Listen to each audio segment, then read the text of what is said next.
Vamos começar então o terceiro módulo, né, do nosso curso de Python. A gente vai aprender sobre estruturas de decisão e iteração. A gente vai conseguir aqui ensinar o nosso software a fazer escolhas da maneira correta, permitindo que a gente tenha ainda mais poder de processamento e facilidade no uso das ferramentas do Python em si, né?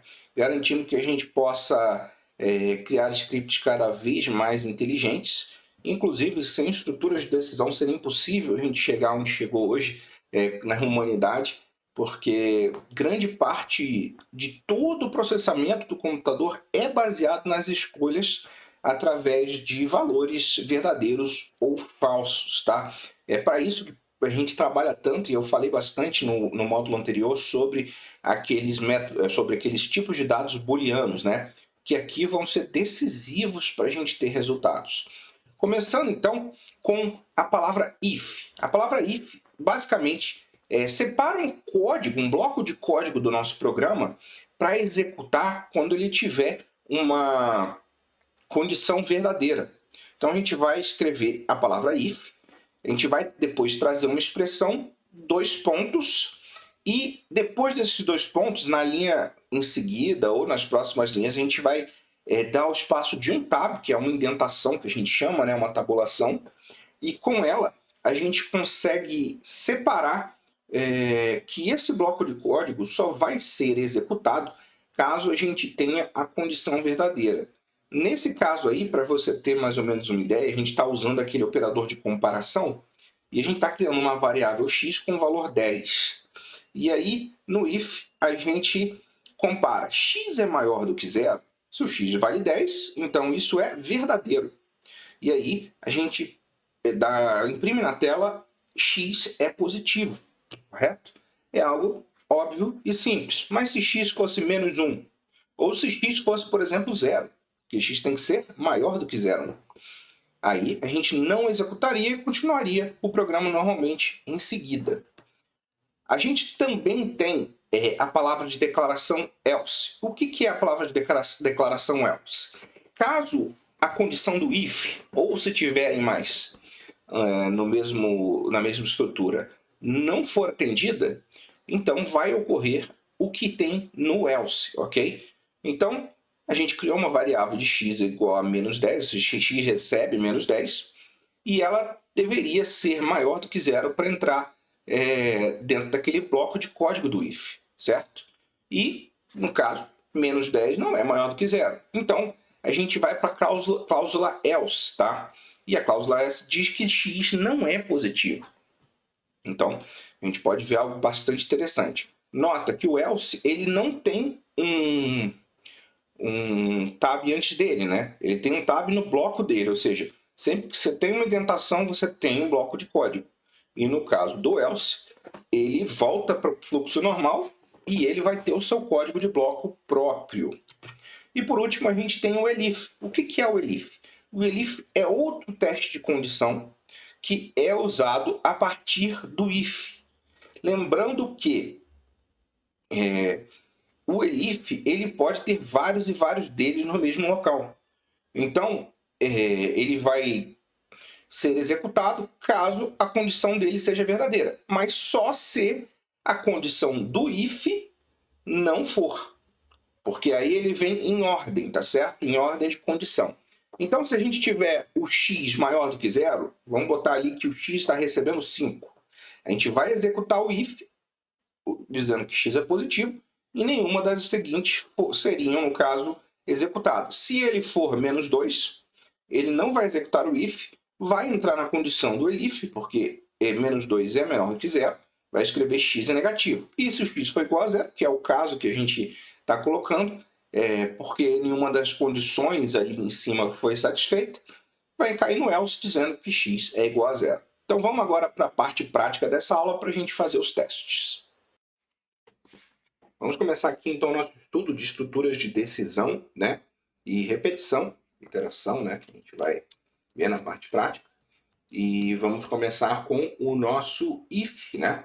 Eu vou comentar aqui tudo para que não rode, para a gente ter aí uma depuração do nosso código separado, né? E basicamente, como eu já separei aqui para você e a gente já falou lá, a sintaxe é a palavra if, uma condição que vai ser verdadeira ou falsa e um bloco de código vindo logo depois de uma indentação. Esse exemplo aqui eu estou setando obrigatoriamente algo para true e algo para false, para a gente ver de uma maneira mais interessante. Mas, lógico, a gente vai usar ali em seguida os operadores lógicos, que é quando a gente começa a dar uma utilidade mais direta para eles, né, que eu falei que a gente ia ter. Nesse caso aqui, a gente tem uma condição true, que vai dizer a condição verdadeira, já escrever essa linha, e uma false, que vai dizer condição falsa, não irá escrever essa linha. Vamos rodar aqui e basicamente só escreveu essa primeira parte. Claro, se eu mudasse aqui para uma condição verdadeira, a gente ia escrever, ok? Bem simples, bem fácil. Vamos aqui continuando o nosso programa. Agora a gente vai utilizar os operadores lógicos, ok? Vamos... comentei o comentário. Aqui eu estou criando uma variável x e atribuindo o valor de 10. Aqui a gente tem a nossa condicional, nossa expressão, onde x é menor do que 20. Eu coloquei o valor de 10, isso é verdadeiro. E aí vai executar isso aqui, dizendo que x é menor do que 20. Vamos testar? Funcionou. X é menor do que 20. Comentando aqui então para a gente testar a próxima parte. X é maior do que 2? 10 é maior do que 2, então vai ter que rodar isso aqui. E aí escreveu para a gente, x é maior do que 2. Vamos testar o próximo aqui então. X é menor do que 5? Também vai funcionar, né? Ou não. Por quê? Porque 10 é menor do que 5? Não. Então é falso. Não vai executar essa expressão. Basicamente, se a gente descomentar essas duas, vai rodar x é menor do que 20 e x é maior do que 2. Exatamente isso que a gente recebeu e não recebeu o último. Comentando isso aqui de volta, vamos fazer aqui então os operadores lógicos também, não só os de comparação. Aqui a gente tem a seguinte coisa, a gente tem x é menor do que 30 e x é maior do que 7, ou seja, isso vai ser verdadeiro, caso essas duas sejam verdadeiras. X é menor do que 30 e maior do que 7, 10 é menor do que 30 e maior do que 7, sim, então vai dizer, vai entrar aqui. Agora, x é maior do que 2 e menor do que 5, ou menor do que 5, ou seja, é uma ou é outra, ou no caso as duas também, né? É uma ou outra, é uma, embora não seja a outra, mas uma é verdadeira, vai entrar aqui, ou seja, vai ter que imprimir essas duas frases. Vamos rodar? E funcionou. Caso eu coloque aqui x também seja menor do que 2, ou seja, nenhuma das duas é verdadeira, e eu mandar rodar, não vai executar essa parte. E na condição E, as duas têm que ser verdadeiras. Se eu botar x é menor do que 7 e maior do que 7, porque só caberia 7 nessa expressão, não rodou, mas rodou de baixo. Perfeito. Vamos fazer um outro teste. A gente usa dois outros símbolos que a gente também já viu, que são o de igual e o de diferente. Basicamente, isso aqui vai ser verdadeiro se x for igual a 10 e vai ser verdadeiro se x for diferente de 20. Se a gente botar para rodar, x é igual a 10 e x é diferente de 20. Correto, sem problemas.